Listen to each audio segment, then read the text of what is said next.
I'm going to go ahead and add a discount rate for this property. I've been using these file menus to access most of the features that we had before.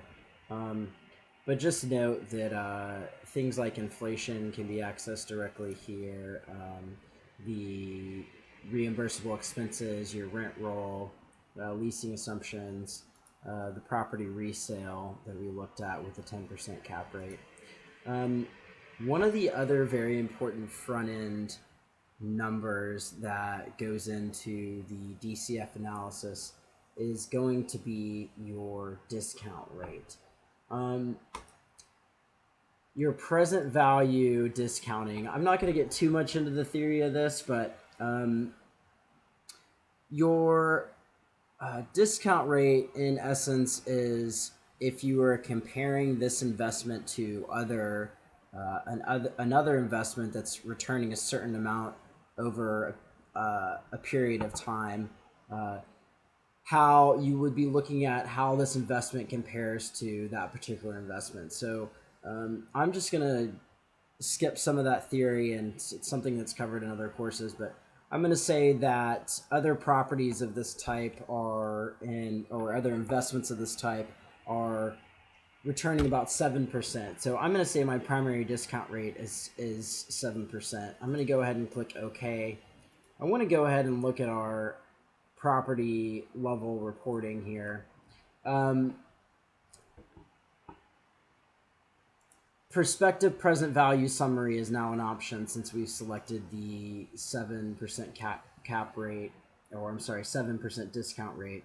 I'm going to go ahead and go in here and look at this detailed present value unleveraged. So it means unleveraged, meaning we don't have debt on the property. This is important here because looking from the analysis start date with the present value of the cash flows, future cash flows from this property, you're looking at annual cash flows that we've seen before, the 3.6 million and the 4.8 stabilized over the holding period. But when you apply your discount rate of 7%, you'll notice that the cash flows slowly go down over time. So basically what this is saying is that compared to alternative investment or something that returns 7% over the course of holding, when you are compounding that 7% over time, you're discounting what these cash flows are worth to you at present time. So presently, in year one, the 3.6 million that I would take in over the next 12 months is really only worth 3.36 to me.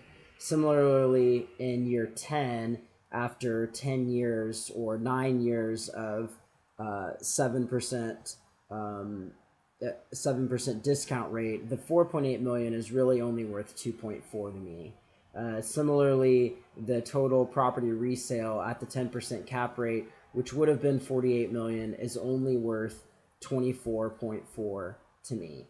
So the total property present value using a 7% discount rate is $56.99 million. One thing that we can see here that changed on our executive dashboard also when we added the discount rate is this property resale was populated.